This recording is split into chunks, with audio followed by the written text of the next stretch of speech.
Question ये है कि आप special power of attorney holder हैं, तो बच्चों को आप भी ले सकते हैं? मेरा क्वेश्चन ये है आपसे।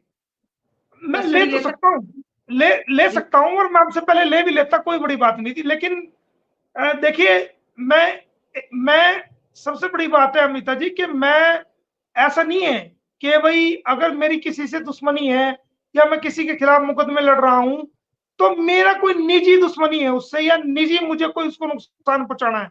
नहीं, मैं इंसाफ की बात करता हूं। अगर मेरे परिवार के किसी सदस्य ने भी गलत किया है, मैं उसके साथ भी नहीं हूं, जिसके साथ गलत हुआ है उसके साथ हूं। मेरी ऐसी सोच अमिता जी है। तो लेने को तो मैं ले सकता हूं, लेकिन चूंकि मैं इसलिए नहीं लेना चाहता क्योंकि देखिए मेरे केसेस बहुत बड़ी दूर दूर लगे रहते हैं।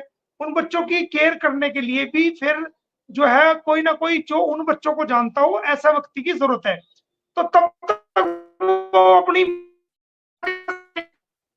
तब तक उसका फादर आने वाला है तो वो जैसे ही आएगा तो हम ले लेंगे बच्चे, कोई दिक्कत नहीं है। अगर मैं ले लेता हूं तो मेरी जिम्मेदारी और ज्यादा बढ़ जाएगी, और क्योंकि मैं किसी पे भरोसा नहीं करता हूं बच्चों के मामले में खासकर, तो फिर सारी चीजें मुझे खुद ही करनी पड़ेगी उनको।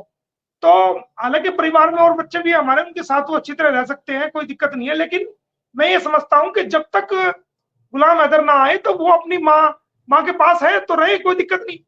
जब जैसे गुलाम हैदर आने वाला होगा हम बच्चों की पोजीशन ले लेंगे उनसे, कोई दिक्कत नहीं है। तब जी तक वो सर। देख और रेख तो सर कर रही है ना, जब तक गुलाम, जब माँ तो वो भी है ना। भाई हम ये नहीं कह, हाँ, देखो उसकी, वो बाप का दर्जा गुलाम हैदर का वो छीन ले 100 बार, लेकिन हम उससे माँ का दर्जा तो नहीं छीन रहे। माँ तो वो भी है ना उसकी, उन बच्चों की माँ तो है, आखिर पेट में रखा है उनको, पैदा किया है। और जब वो कैसे भी दिमाग की है, कैसी भी है, अच्छी है बुरी है वो क्वेश्चन नहीं, लेकिन उन बच्चों की माँ है वो। तो जब तक गुलाम हैदर नहीं आता तो उसके पास रहे, उसमें हमें क्या एतराज है। और जैसे ही वो आने वाला होगा हम लेंगे उनसे। बस ये हमने सीमा को भी कई बार इस बात को कहा कि अपने बच्चों का सिक्योरिटी का, खासकर बेटियों का ध्यान रखा कर, कि आजकल जमाना जो है वो ठीक नहीं है, और वही लोग गड़बड़ करते हैं जिन पे भरोसा किया जाता है। ये हमने कई बार बोला है उसको, ताकि वो अपने बच्चों की देखरेख करे। और मैं समझता हूँ एक माँ जो है इस बारे में जागरूक होती है, और उसको होना भी चाहिए। सर बच्चों के लिए जैसे बच्चों को स्कूल में बच्चों का एडमिशन हो गया है, सुनने में जैसा आया है कि पहले एडमिशन नहीं था, पहले वैसे ही जा रहे हैं, अब बच्चों का एडमिशन हो गया है। सर मेरे ख्याल से तो उनकी डिपोर्टेशन पे से कोई असर नहीं पड़ेगा, जैसे जुडिशियल कोई ऑर्डर होगा। आगे आप बता दीजिए। नहीं देखिए, देखो बच्चों का स्कूल में एडमिशन होना, एक देखो बच्चे इधर फिर रहे हैं उधर फिर रहे हैं, उससे बेहतर है एडमिशन हो गया, उसकी तो कोई दिक्कत नहीं, उसमें तो बच्चों को शिक्षा ही मिलेगी, उसमें कोई गलत बात नहीं है। वो जी। अच्छी बात है बच्चों का एडमिशन हो गया। तो टिल देन जब तक वो बच्चे लिए जाएंगे, टिल एजुकेशन ले, जब तक वो बच्चे उनसे लिए जाएंगे तो आवारा ना फिरे, इधर उधर ना जाए, और सब स्कूल जाते हैं तो वो क्यों ना जाए, तो वो तो कोई बड़ी बात नहीं। बच्चों को एजुकेशन मिलना अच्छी बात है, ट्यूशन भी जा रहे हैं तो वो भी अच्छी बात है। उससे हमें कोई अच्छी बात का हम स्वागत करेंगे, कोई दिक्कत नहीं है। लेकिन कोई भी जुडिशियल ऑर्डर को एग्जीक्यूटिव ऑर्डर कभी भी बाईपास नहीं कर सकता। जो जुडिशियल ऑर्डर है वो जुडिशियल ऑर्डर हमेशा सुपीरियर है। और ये जो किसी, हो सकता है इन्होंने किसी जो डिस्ट्रिक्ट मजिस्ट्रेट है उसको, जो डीएम है उनको परमिशन मांगी हो जी स्कूल को अनुमति प्रदान करे कि भाई जब तक इसका कोई फैसला नहीं होता इनको पढ़ा जाए।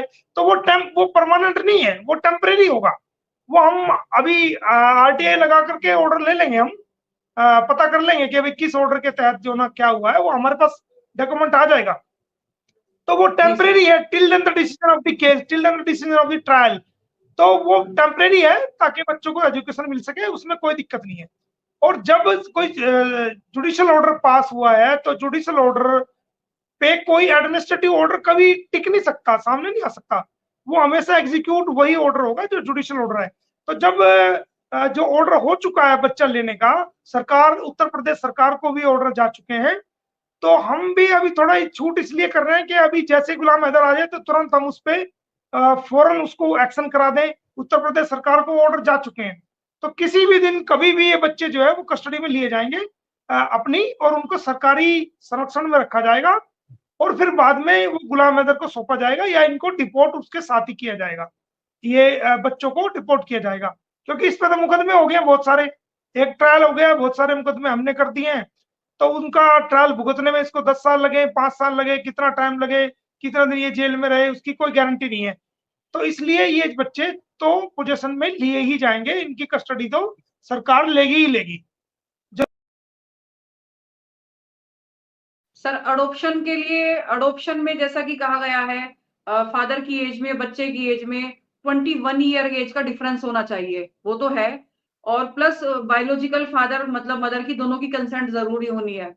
वो कहते हैं कि मैंने बच्चों को अडॉप्ट कर लिया, वो कहते हैं कि बच्चे सचिन के हैं, सचिन ने बच्चों को अडॉप्ट कर लिया, जबकि बच्चे पाकिस्तानी नेशनल्स हैं। विदाउट फादर के कंसेंट के वो कैसे अडॉप्ट कर सकते हैं सर? ये हवा में तीर वो कैसे चल रहे हैं? वो जो बच्चे हैं, वो बच्चे क्या कोई कपल का कोई भी हिस्सा, चाहे वो फीमेल है चाहे मेल है, अकेला पैदा कर सकता है? नहीं सर, वो तो नहीं कर सकता। अकेला पैदा तो नहीं कर सकता। दोनों की जब संगत होगी, कंपनी होगी, और जो बायोलॉजिकल फादर होगा वो कोइविशन के द्वारा जब वो बच्चे जो है ना का निर्माण होगा और बच्चे पैदा होंगे, तो उसमें बायोलॉजिकल फादर की जो डेफिनेशन कानून में दी गई है वो स्ट्रॉन्ग दी गई है। बायोलॉजिकल फादर को सारे राइट्स है, और कोई भी किसी भी यहाँ तक के हमारी भारत सरकार तो अगर कोई पासपोर्ट भी बच्चे का बनाती है, अगर किसी वजह से पेरेंट्स का कोई हिस्सा, मदर या फादर अलग अलग रहते हैं, तो दोनों की सहमति होना पासपोर्ट बनने के लिए जरूरी है। अगर वो सहमति नहीं देते तो बाकायदा उन्होंने एक फॉर्म बनाया हुआ है, उस पर वो कारण देगा, उस पर कारण बताएगा कि क्यों सहमत नहीं होता, तब जाके बच्चे का पासपोर्ट बनता है।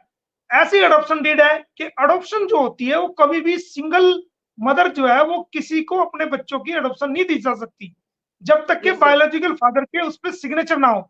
और मुस्लिम कानून में तो अडॉप्शन है नहीं, कहाँ है अडॉप्शन? नहीं, नहीं है। ये बच्चे तो बाई बर्थ, ये तो हिंदू हिंदू उसमें है कानून में, अडॉप्शन जो डीड है हिंदू कानून में। मुस्लिम उसमें तो हाँ, अडॉप्शन का है ही नहीं। है ही नहीं। बताओ कहाँ है? वही मैं पूछ रही हूँ।